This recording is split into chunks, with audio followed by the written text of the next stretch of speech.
Thank you, thank you. So what I was trying to explain is the fact that we all know for a nation to thrive and for a nation to be a nation that can compete on the international landscape, we need our young people to be well educated and be able to interact with the world. So it is the first and foremost is the duty of a nation to build the nation. And you start building the nation through education, and that's educating your people, you know, and making sure that the plan that you have, the blueprint of the nation is on the foundation of education and continuous education. So it's not just for the young people, but for even the older folk. You know, here in this country, we know that people that have been through the education system often go back, you know, to education to improve on various fronts. To do whilst they're at work, you know, you continue to learn, you continue to educate yourself. That's the only way we can get ourselves out of poverty as a nation. I don't want to go down the road of the bleak picture that's been talked about Nigeria in terms of being the poverty capital. To get us out of that, education is one of the key foundation, one of the key pillars, you know, of improving the lives of generations to come. And that starts from the very young to the very old. So government needs to get a grip. And I'm talking about government at the three levels, you know, the local government, the state governors, the state government, and the central government, in Nigerian case, the federal government. You know, everyone has to play their part in that. I remember when I was growing up, we had free education. Jaconde was the order of the day in those days, Jaconde education. The education was split at secondary level into day and afternoon. I was lucky enough to be in the day segment of education.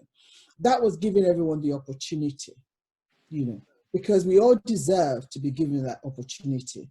To call ourselves Nigerians, we must feel that we're part of that nation, to be able to educate ourselves, you know, and also be able to contribute to our environment. And I think I would put this to the government at all levels to please go back and start investing in the education of our people so that we can be proud, as we've always been, proud Nigerians, to say we're proud of our education system. In those days, we were really proud of our education system. You know, we shouldn't take our eyes, we have taken the eyes off the ball, unfortunately, over the years, but this is the time for us to go back onto that so that we can continue to be the formidable nation as we were in those days in Africa, the continent. We're the giants of Africa. We need to show that through education, you know, and be able to compete on the world, you know, sphere. Well, thank you very much. That was, in fact, enlightenment. Good.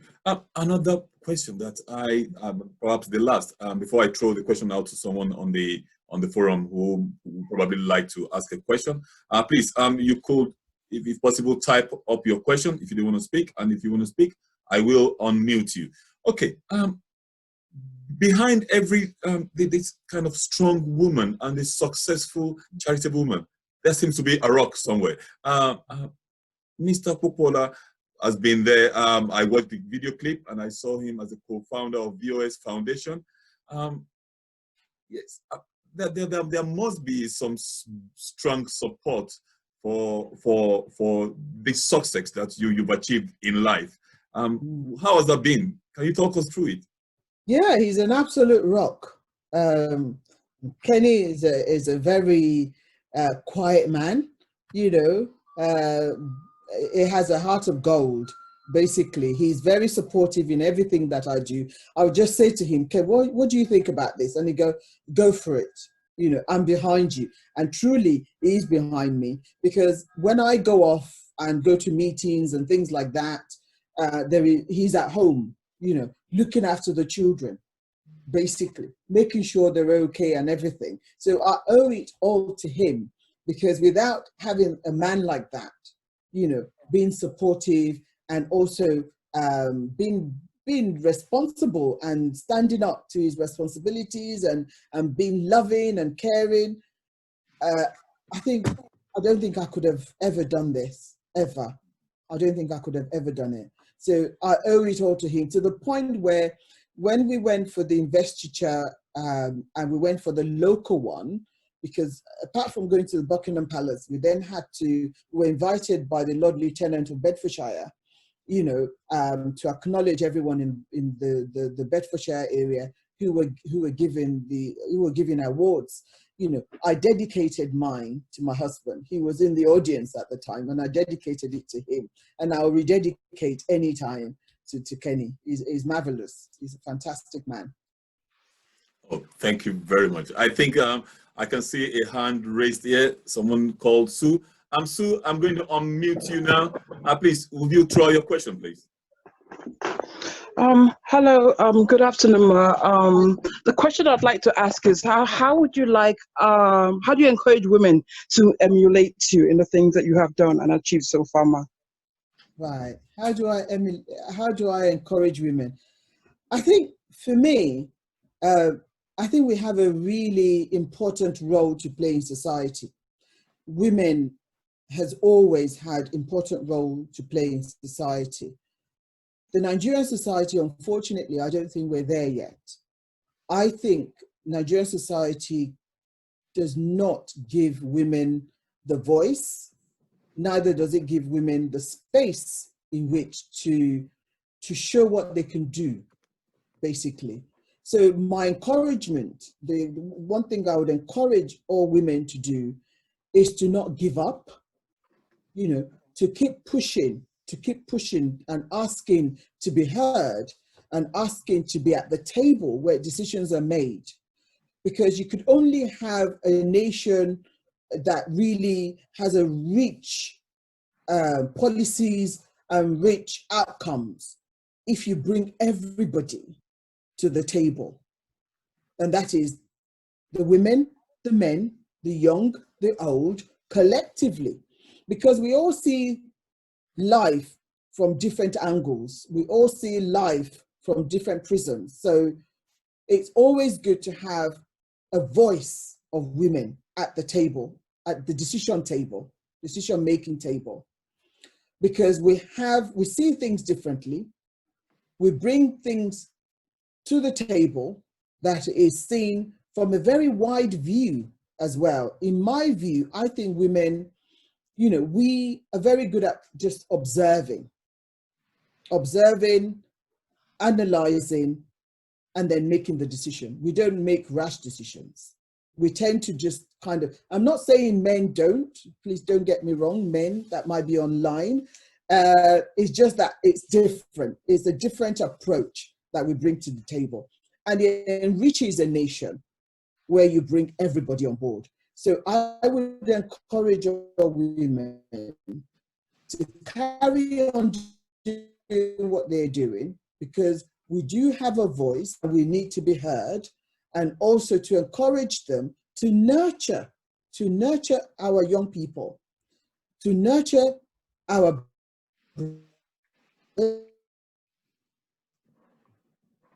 you know, and also to good examples to our young ones. I hope that answers your question, Sue. Yes, if you want me to elaborate, thank you very much.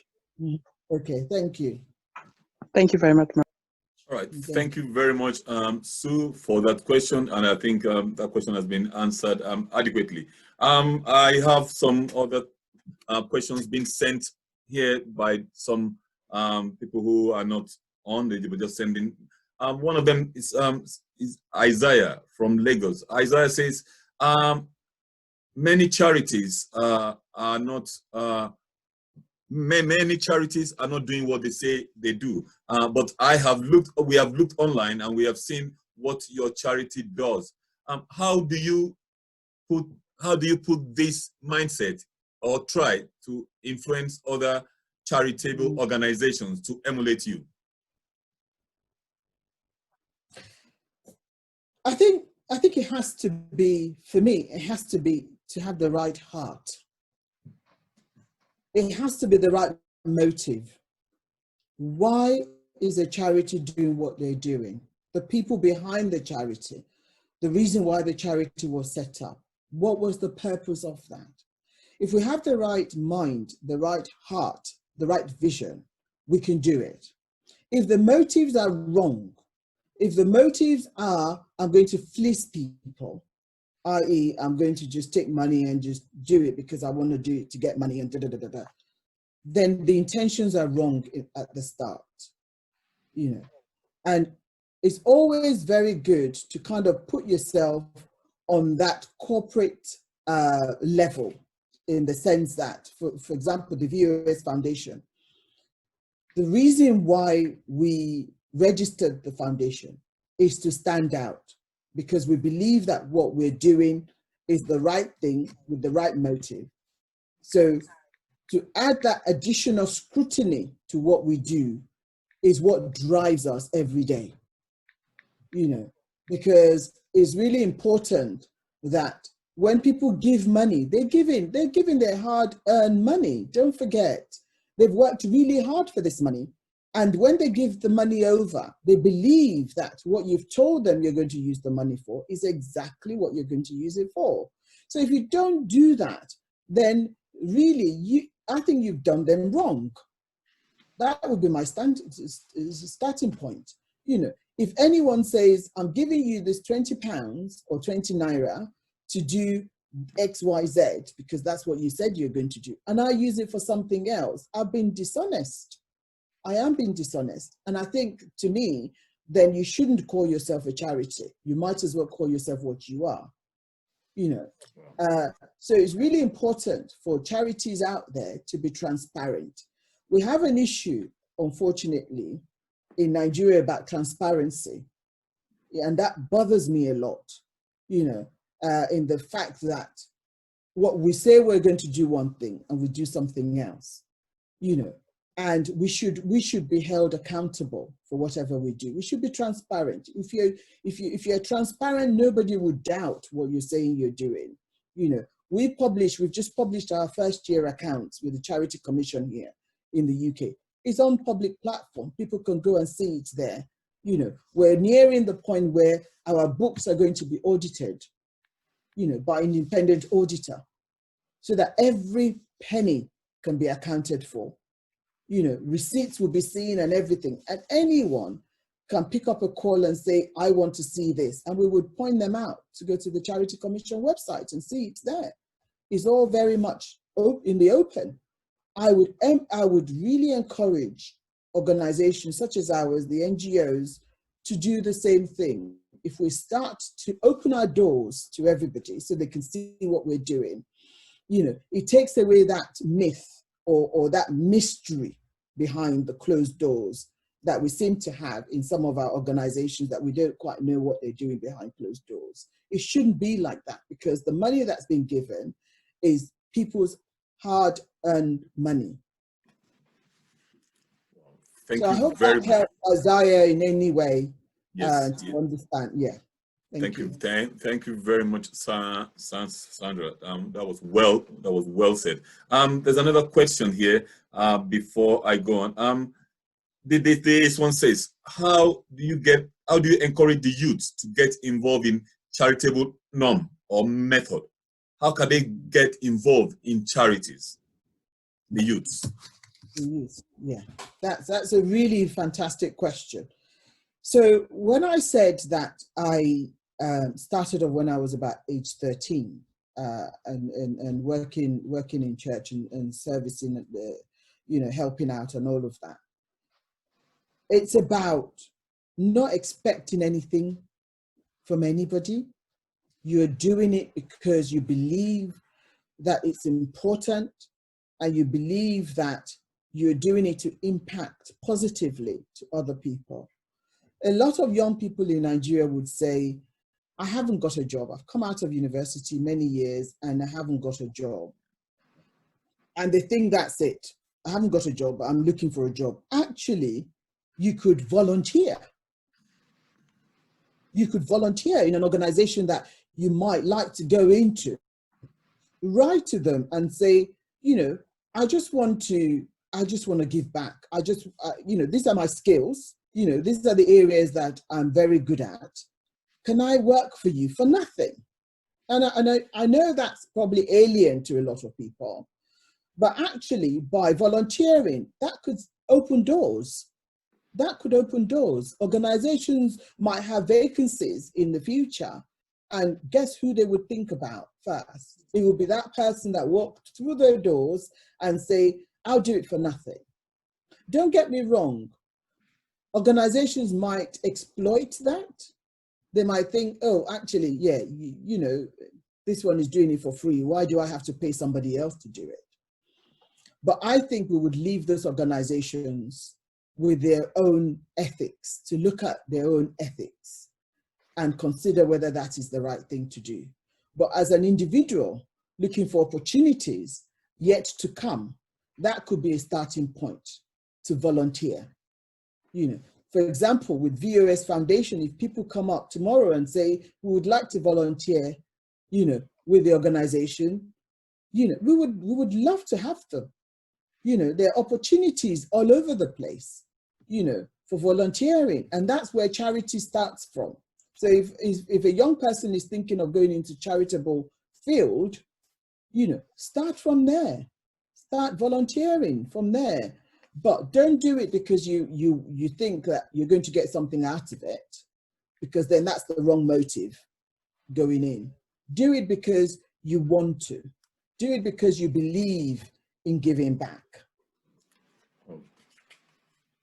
Thank you very much. I think Sue wants to ask another question. Yeah, I think Sue, I'll take the last one from you. I'm just unmuting you now.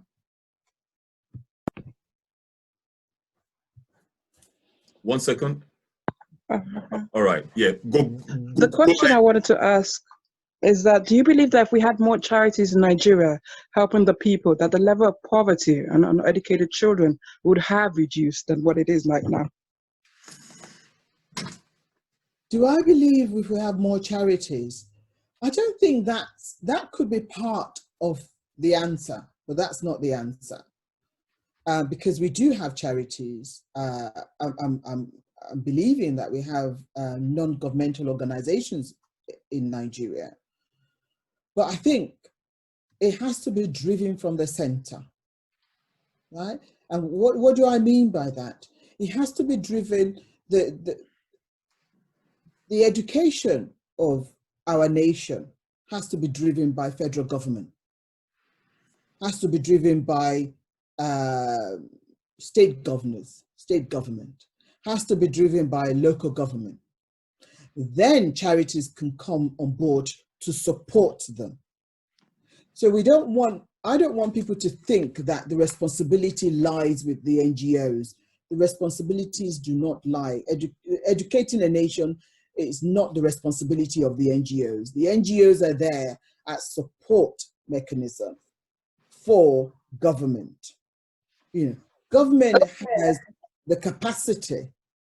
Government has the capacity to do it. What they need is the political will.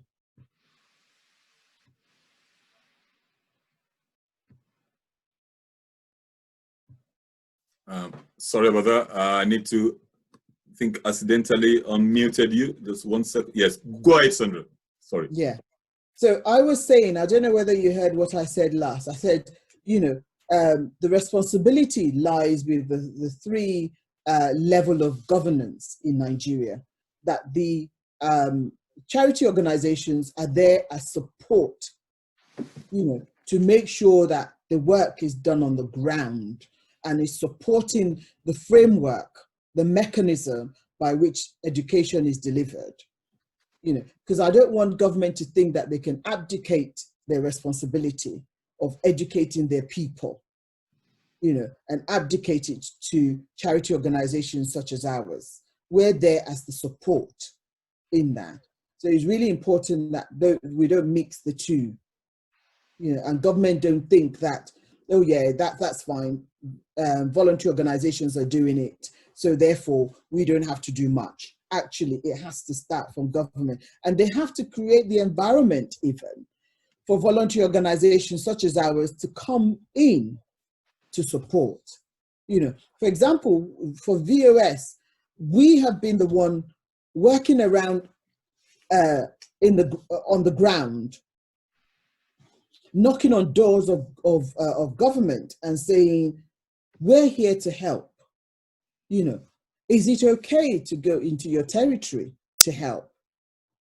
So we ask for permission. We don't take, when VOS was going to reach out to the schools, we wrote to the PAMSEC of the districts. We asked for permission to say, can we go in the schools? And I think that is right on many fronts as well. Because when you're talking about safeguarding of young people, you just don't want voluntary organizations roaming around the schools where you've got young people that are vulnerable in those schools. So you need the right mechanism, you need the right foundation to be able to go into those schools for the sake of the children. In terms of safeguarding, you need to know who is interacting with the young people. You need to check them out. Because these young people need to be protected as well. So you can't have voluntary organizations doing all of that without the government getting involved or setting out the parameters by which you do that. Thank you very much. In a nutshell, I think the government should also be a stakeholder in helping charitable organizations like yours. Yes, I do agree with you. Before we go on, Sandra, would you please let those who are just joining us or those who are watching us now know the details of how to donate to your charity organizations, maybe perhaps the name, how they can get in touch, and so on and so forth. So the name of the charity organization is Vivian Oshukoya Shodipo Foundation. You probably can't see it behind me, but I'll tell you. So we can see it. Okay, we're on social media platforms. We're on Twitter. We're on Facebook. We have our own website. And the website address is www.vosfoundation.org, that's org.uk. And to donate, you can donate via the website, and it's very safe because you can donate via PayPal, and or you can donate direct, to the bank. The bank is here in the UK. Again, that's one of the things that we try to do in terms of accountability, so that we have the bank regulations that we follow here as well. Although we're looking to do that, establish that in Nigeria as well as time goes on. So you could donate via the website, or you could donate direct to the bank. And the website has all the details. So once again, the website is www.vosfoundation.org.uk. Yeah, and right. All our details, our contact details are on the website. Our LinkedIn address is there, Twitter address is there, Facebook address is there. You can contact us via email as well. It's vosfoundation2017@gmail.com. You can contact us via that. And if you want to find out more about us, we're registered charity. The registration number is on the website as well. Oh, yeah. Thank you very much. Appreciate that, Sandra. For the benefit of those who are just joining us or those who are just watching us live, our guest today is Sandra Popoola, OBE, invested with the Order of the British Empire last year for services to community and charity. Thank you very much, Sandra, for coming on. I will pose the question out to those who are on the forum now. If anybody does ask any question, please do so by raising up your hand, and I will unmute you. I'll give you about a minute to do that. Few people on at the moment, but if you have any question for Sandra, please just indicate or signify by putting up your digital hands, and I will unmute you. In the meantime, I have a question as well. Perhaps I just want enlightenment. The problem we have in Nigeria, and as a teacher of a couple of decades, I do see safeguarding as an important aspect of education. However, the safeguarding of schools, I'm talking about public schools now in Nigeria, is nothing to be nothing to write home about. What could the government do to protect these children? Some schools don't have anything at all. When I mean anything, not even roofs. People like you have come up with charities to help these children. With 15 million children out of school, it's going to be a big challenge for a government that does not see education as a priority. And it's a shame that we have it that way. What does the future hold for these children? I know you've said it before, but for the benefit of those who are just watching them, what does the future hold for these children with no future? Without people like you coming up with charitable organizations to help, what would life be in their adulthood? What's your take on that? My take is, again, I try not to paint a very bleak picture, but it's very difficult not to, because at the moment, if we don't change how we do things, if we don't change the funding mechanism, if we don't change even the funding that goes into school, I'm afraid the future is still bleak. It's still going to be very bleak. And I always hate to see that when it rains, as it has been raining, I understand, really terribly strong at home in the past few days, when you see rain dropping on children, oh, you have to be inhuman not to feel something for those children. You almost have to feel that you have left your heart outside of your body not to feel for those children, because this could be any of our children. It could be my children, your children, any children. We all feel the same pain.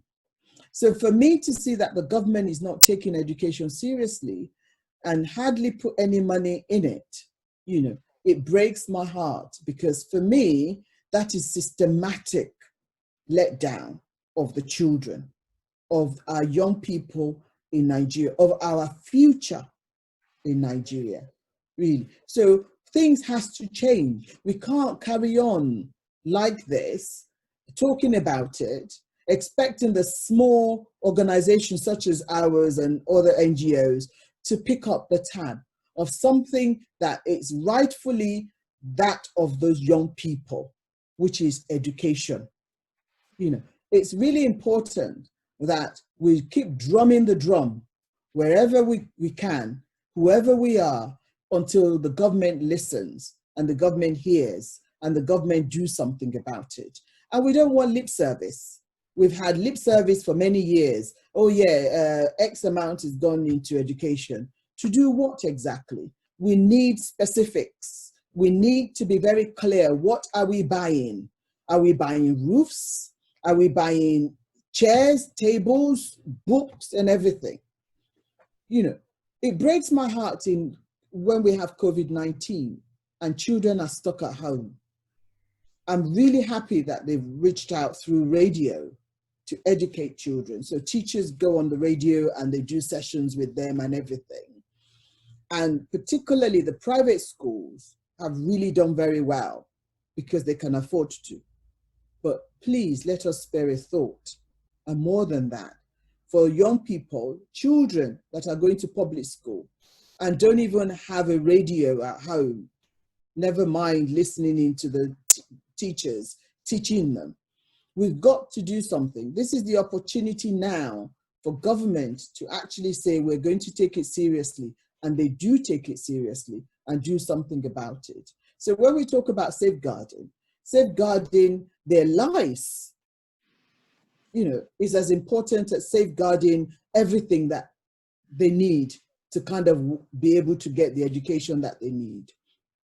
Not forgetting that these children were nobody asked them if they wanted to come into the world. Nobody asked them if they wanted to be born in Nigeria, for example.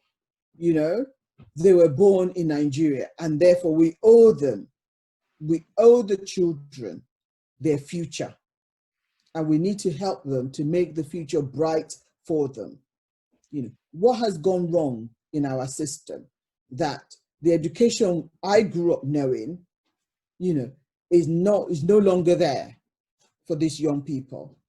We must ask ourselves, we're failing our young people, and I don't want to paint, as I said, paint a bleak picture, but unfortunately that is the landscape that we have currently.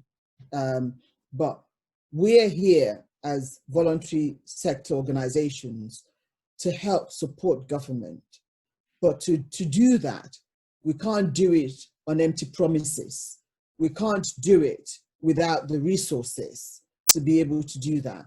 And they can't say it's because they haven't got the resources. They do have the resources. So government must stand up, be counted. When I look at, for example, when you look at Nigeria and you look at the history of Nigeria and what we have achieved as a nation up until now, we've achieved it on the back of those, our ancestors, if you like, or our older generation who got good education. Good education. The nation was built on the back of people that got good education. So what are we leaving behind for our children? What are we leaving them with? We're leaving them with nothing. We're leaving them with broken society. We're leaving them with broken education. So we've got to challenge each other, and we've got to challenge ourselves, and we've got to be able to listen and don't think we're having a pop at anyone, because I'm not having a pop at anybody, because I think it's a responsibility of every Nigerian, to change how things are done, for our voices to be heard, because it's gone on for too long that we're just, I don't know whether we're complacent or whether we're just thinking someone else is doing it and therefore I don't have to worry about it. Actually, you shouldn't be able to go to bed at night knowing that kids are sitting in classrooms with no even chairs, no roof. How can anyone sleep? How can anyone sleep knowing that? And we see it. Children are being taught under the tree. How can they teach children under trees? What's that? They deserve better. They deserve more. And we can do it. We have the resources. We just need to reprioritize. We're a wasteful nation. We'd rather be having parties and things like that than look after the children. We need to reprioritize ourselves, and we need to target our resources to the right places. And all the rich people, the philanthropic people, and all of that, they need to help. The money is not just for them and their generations coming behind them. The money has been made on the back of ordinary Nigerians. They need to step up. And I'm sorry if what I'm saying is a bit frank and hitting home, but it's just the way I feel, because we are the chalk face of all of this. We go into schools and we see kids, no shoes, nothing. The bags are torn, their clothes are torn, ragged. It's not fair. It's not fair. We have a nation that needs to think about equity, needs to think about equality of opportunities, not just send your kids abroad to go and learn, whilst others, millions of others, don't even know if they would leave until tomorrow. we've got to be in touch with our humanity. We've got to be in touch with our humanity. And it begins at home. So charity begins at home. Going back to what we were talking about earlier, it all begins at home. In our little communities, not until we make a huge difference. You know, every little bit counts. Every little bit counts. Every little pebble in the sea adds up to a ripple. And the ripple becomes something massive. So if everyone takes it upon themselves to actually do something in their own little way, you can imagine the ripple effect. You can imagine the ripple effect. So that's my take.